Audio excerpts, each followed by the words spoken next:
নমস্কার বন্ধুরা, ক্রিয়েটিভ ফ্যামিলিতে আপনাদের সবাইকে স্বাগত জানিয়ে চলে এসেছি আরও একটি নতুন রেসিপি নিয়ে। আজকে আমি বিউলির ডাল আর ছোলার ডাল মিশিয়ে একটা ইউনিক রেসিপি বানিয়ে আপনাদেরকে দেখাচ্ছি, আর সম্পূর্ণ নিরামিষ বানাবো আমি। আর এখানে নিয়েছি আমি পরিমাণ মতো করে 3টে ঝিঙে। এই ঝিঙেগুলোকেও আমি ছাল ছাড়িয়ে সাইজ করে কেটে নেবো। এখানে এই ডালগুলোকে আমি সারা রাত ভিজে দিয়ে রেখে দিয়েছিলাম, আর সুন্দর ভিজে গেছে এই ডালগুলোকে। আর খুব ভালো করে ধুয়ে নিয়েছি। আর যতটা পরিমাণ আমি ডাল নিয়েছি, ছোলার ডাল যতটা পরিমাণ নিয়েছি ঠিক ততটাই আমি বিউলির ডাল নিয়েছি। এবার ডালটাকে আমি বেটে নেবো, মিক্সি জারে করে আমি বেটে নিচ্ছি। আপনারা চাইলে শিলনোড়াতেও এটা বেটে নিতে পারেন, তাতে খেতে আরও বেশি ভালো লাগবে। এখানে একবারে বাটা যাবে না, আমি দুবারে বাটবো।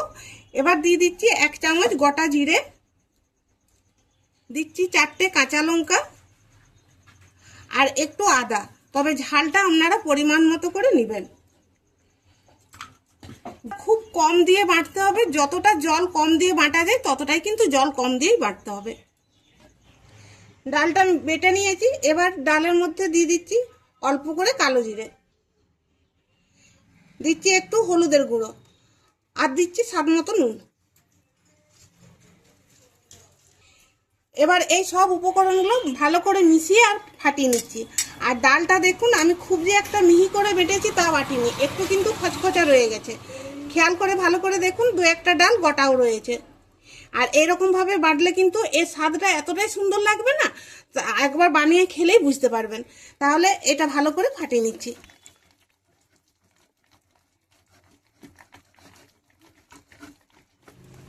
এই দেখুন ভালো করে ফাটিয়ে নিয়েছি। আর কালারটাও দেখুন আগের তুলনাতে কতটা চেঞ্জ হয়ে গেছে, আর হালকাও হয়ে গেছে। ফেটাতে ফেটাতে যে পরিমাণ ছিল তার থেকে অনেকটাও বেড়ে গেছে। এবার আমি কি করব, একটা বাটিতে এখানে জল নিয়েছি, আর অল্প করে একটু বড়ির মতো সাইজ করে জলে ফেলে দেখে নিচ্ছি এটা ঠিকঠাক ফেটানো হলো কিনা। এই দেখুন ভেসে উঠেছে, তার মানে এটা একদম ঠিকঠাক ফেটানো হয়ে গেছে। আর ব্যাটারের গাঢ়টা আমি কেমন রেখেছি দেখুন, এরকম ফেললে এরকম ভাবে পড়ছে, এরকম ভাবে রাখতে হবে। এবার এটা রেস্টে রাখার কোনো দরকার নেই, সঙ্গে সঙ্গেই বানানো যাবে। এবার আমি কড়াই গরম হতে বসিয়ে দিয়েছি। হালকা করে কড়াইয়ে তেল বুলিয়ে কড়াইটা খুব ভালো করে গরম করে নিয়েছি। এবার অল্প করে একটু সরষের তেল দিচ্ছি, মোটামুটি 1 চামচের মতো তেল দিলাম। এই তেলটাও আমি ভালো করে গরম করে নিচ্ছি। গরম হয়ে আছে, তেলটা তাড়াতাড়ি গরম হয়ে যাবে। তেলটাও খুব ভালো করে গরম হয়ে গেছে। এবার গ্যাসের আঁচটাকে কমিয়ে দিলাম। এবার যে ডালটা বেটে রেখেছি সেই ডালটা এই কড়াইয়ের মধ্যে আমি ঢেলে দিচ্ছি।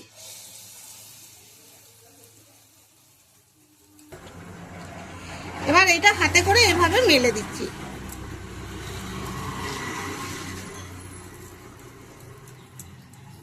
খুব বেশি বড় করবো না, এরকম মাঝারি সাইজে। এবার গ্যাসের আঁচটা এরকমই আমি কম রাখবো, কম রেখে একটা ঢাকা দিয়ে দিচ্ছি। বেশ কিছুক্ষণ আমি হতে দিচ্ছি। এবার এই রেসিপিটার জন্য একটা মশলা তৈরি করব, সেই জন্য নিয়েছি দেখুন কাঁচা লঙ্কা, একটু পোস্ত, একটু সর্ষে, 2 রকমের সর্ষে নিয়েছি, আর একটু আদা। তবে ঝালটা আপনারা পরিমাণ মতো করে নেবেন। এগুলো আমি বেটে নিচ্ছি। এবার ঢাকাটা খুলে আপনাদেরকে দেখাচ্ছি। এই দেখুন কতটা ফুলে উঠেছে, উপরের কালারটা চেঞ্জ হয়ে গেছে। আর হাত দিয়ে এইভাবে দেখবেন যে হাতে লাগছে না, উপরটা একটু শক্ত শক্ত লাগছে কিন্তু নরম লাগবে। আর উপরটাও কিন্তু কাঁচা নেই। গ্যাসের আঁচটা কম রেখে এই কাজটা করতে হবে। খুব কম তেলে এইটা রান্না করে দেখাবো আপনাদেরকে। এরপর উপরে আমি সর্ষের তেল একটু বুলিয়ে দিচ্ছি অল্প করে।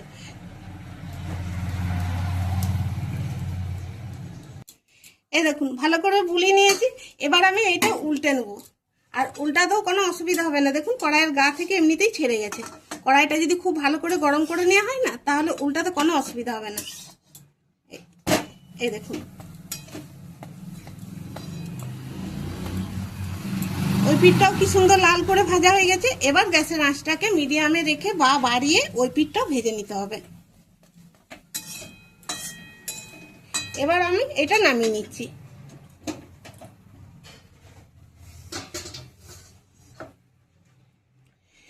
এবার কড়াইয়ে আবারও আমি পরিমাণ মতো সর্ষের তেল দিচ্ছি। তেলটা খুব ভালো করে গরম করে নিতে হবে। এবার এখানে আমি পরিমাণ মতো করে আলু নিয়েছি, আলুগুলোকে এরকম লম্বা করে কেটে নিয়েছি। তবে এই রেসিপিটার জন্য আপনারা যদি আলুটা দিতে না চান তাহলে আলুটা বাদ দিয়ে দিবেন। এবার আলুগুলোকে আমি ভেজে নিচ্ছি।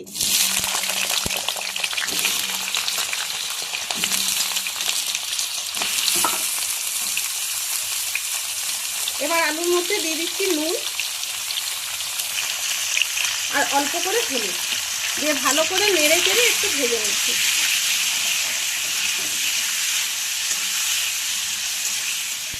এই দেখুন আলুগুলোকে লাল লাল করে ভেজে নিয়েছি। এবার এগুলোকে নামিয়ে নিচ্ছি। তেলটা একটু ঝরিয়ে নামিয়ে নিতে হবে।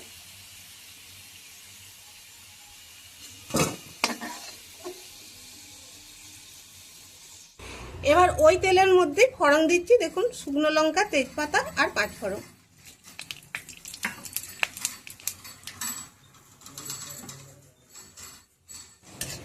এগুলো ভাজা হয়ে গেছে। এবার দিয়ে দিচ্ছি একটু হিং।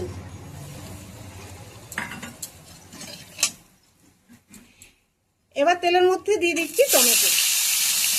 এখানে আমি একটা বড় সাইজের টমেটো কুচো করে নিয়েছি। টমেটোটা কয়েক সেকেন্ড আমি ভেজে নিয়েছি।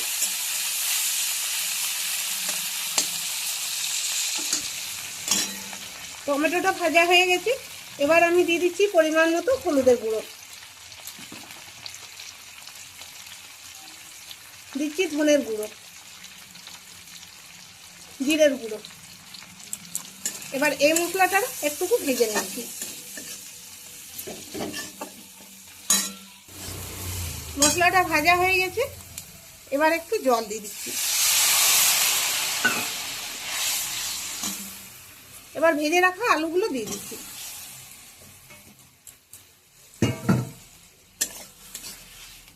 এবার আলুগুলো দিয়ে ভালো করে নেড়ে চেড়ে আরো একটু আমি কষাবো।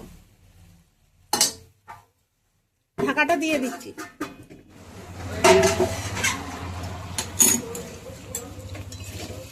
এটাও ভালো করে কষিয়ে নিয়েছি। এবার আমি কেটে রাখা ঝিঙেগুলো দিয়ে দিচ্ছি।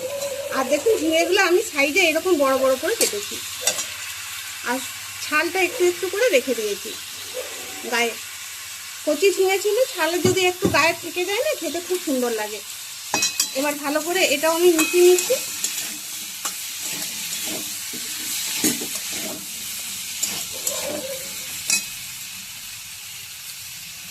এবার যে মশলাটা বাটলাম সেই মশলাটা দিয়ে দিচ্ছি।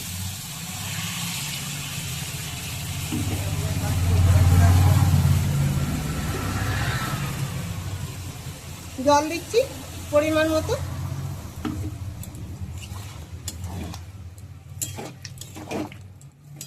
এখন আমি নুন দিইনি, এবার নুনটা দেব।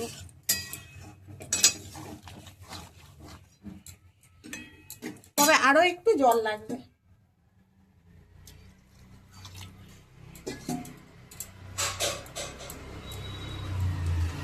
এবার আমি স্বাদ মতো নুন দিচ্ছি। নুনটা দেওয়ার পর ভালো করে নেড়ে চেড়ে আরো একটুক্ষণ হতে দেবো, যাতে ভালো করে ঝিঙেটা আর আলুটা সিদ্ধ হয়ে যায়। আলুটা অর্ধেক সিদ্ধ হয়েই গেছে, কষাতে কষাতে আরো একটু সিদ্ধ হবে। আবার আমি ঢাকাটা দিয়ে দিচ্ছি বেশ কিছুক্ষণ পর, তারপর দেখাচ্ছি। এবার এটা ঠান্ডা হয়ে গেছে, ছুরি দিয়ে আমি পিস পিস করে কেটে নিচ্ছি।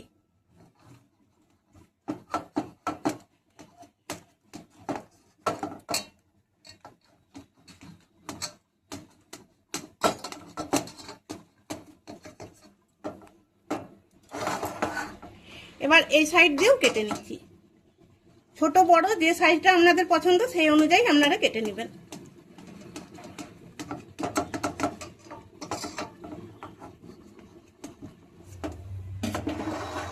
এই দেখুন পিস পিস করে কেটে নিয়েছি।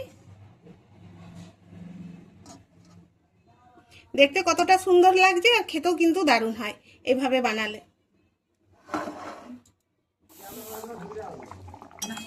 এই দেখুন বন্ধুরা, বেশ কিছুক্ষণ আমি রান্না করে নিয়েছি। আলুটাও খুব সুন্দর সিদ্ধ হয়ে গেছে আর ঝিঙেটাও সিদ্ধ হয়ে গেছে খুব ভালো করে। এবার আমি যে বড়াগুলো ভেজে রেখেছি সেগুলো এর মধ্যে পরিমাণ মতো করে আমি দিয়ে দিচ্ছি। তবে বড়াগুলো দেওয়ার পর 2 মিনিটের মতো ফুটাতে হবে, খুব বেশিক্ষণ এটাতে ফুটানো চলবে না, তাহলে কিন্তু বড়াগুলো ভেঙে যাওয়ার ভয় থাকবে। কিছুগুলো বড়া আমি রেখে দেবো ভাজা খাওয়ার জন্য।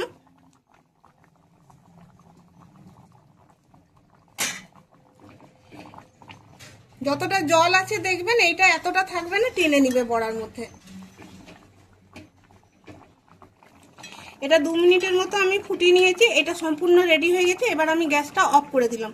বন্ধুরা আপনারা চাইলে এতে ধনেপাতা দিতে পারেন, তবে আমি ধনেপাতা দিচ্ছি না, এরকমই এটা খেতে ভালো লাগবে।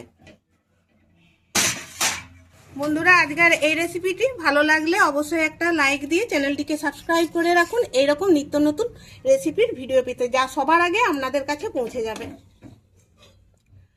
আর দুপুরবেলায় গরম ভাতে সঙ্গে এইরকম নিরামিষ রেসিপি থাকলে এই রেসিপিটা দিয়েই এক থালা ভাত খাওয়া হয়ে যাবে, আর অন্য কিচ্ছুটি লাগবে না।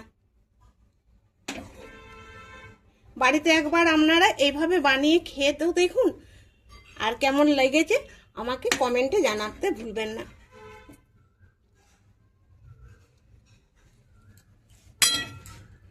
তাহলে বন্ধুরা ভিডিওটি এখানেই শেষ করছি। দেখা হচ্ছে পরের ভিডিওতে। সবাই ভালো থাকুন, সুস্থ থাকুন। ধন্যবাদ।